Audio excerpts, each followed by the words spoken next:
कृष्णाय वासुदेवाय हरये परमात्मने प्रणतः क्लेशनाशाय गोविन्दाय नमो नमः। जय श्री कृष्ण।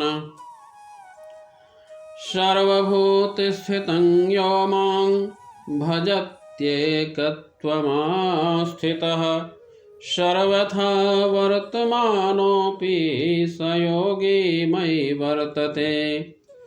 आत्मौपम्येन सर्वत्र समं पश्यति योऽर्जुनः सुखं वा यदि वा दुःखं स योगी परमो मतः। योऽयं योगस्त्वया प्रोक्तः साम्येन मधुसूदन एतस्याहं न पश्यामि चंचलत्वात् स्थितं स्थिराम्। जो पुरुष एक ही भाव में स्थित होकर संपूर्ण भूतों में आत्म रूप से स्थित मुझ सच्चिदानंद घन वासुदेव को भजता है, वह योगी सब प्रकार से बरतता हुआ भी मुझ में ही बरतता है। हे अर्जुन, जो योगी अपनी भांति संपूर्ण भूतों में सम देखता है और सुख अथवा दुख को भी सब में सम देखता है, वह योगी परम श्रेष्ठ माना गया है। अर्जुन कह रहे हैं, हे मधुसूदन, जो यह योग आपने समभाव से कहा है, मन के चंचल होने से मैं इसकी नित्य स्थिति को नहीं देखता हूँ। जो योगी परमात्मा का ध्यान करता है, वह अपने अंतःकरण में चतुर्भुज विष्णु का दर्शन शंख चक्र गदा तथा कमल पुष्प धारण किए करता है। परमात्मा रूप में भगवान जन जन के हृदय में स्थित है। देश काल से अतीत तथा सर्वव्यापी भगवान के दिव्य रूप में ध्यान एकाग्र करने से मनुष्य भगवान के चिंतन में तन्मय हो जाता है और तब उनके दिव्य सानिध्य की सुखी अवस्था को प्राप्त होता है।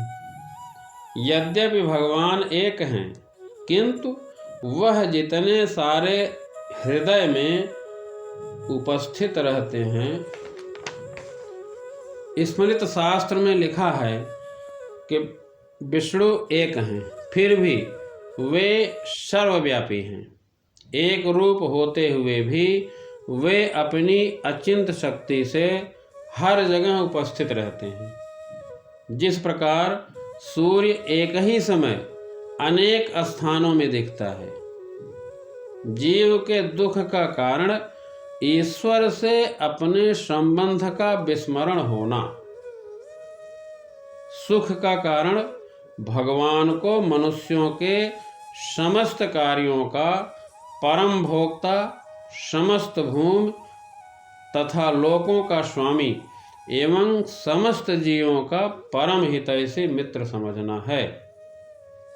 पूर्ण योगी यह जानता है कि भौतिक प्रकृति के गुणों से प्रभावित बद्ध जीव कृष्ण से अपने संबंध को भूल जाने के कारण 3 प्रकार के भौतिक तापों को भोगता है।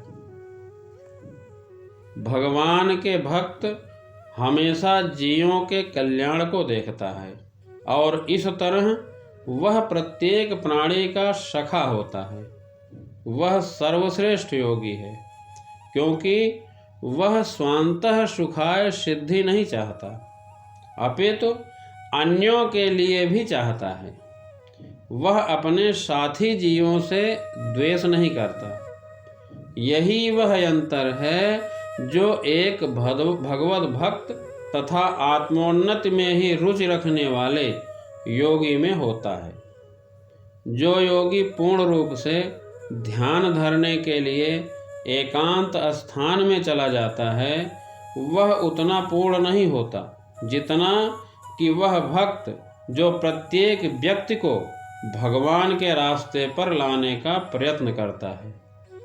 श्री भगवान ने अर्जुन के लिए शुचौदेशे से लेकर योगी परमो मतः तक जिस योग पद्धति का वर्णन किया है उसे अर्जुन अपनी असमर्थता के कारण अस्वीकार कर रहा है।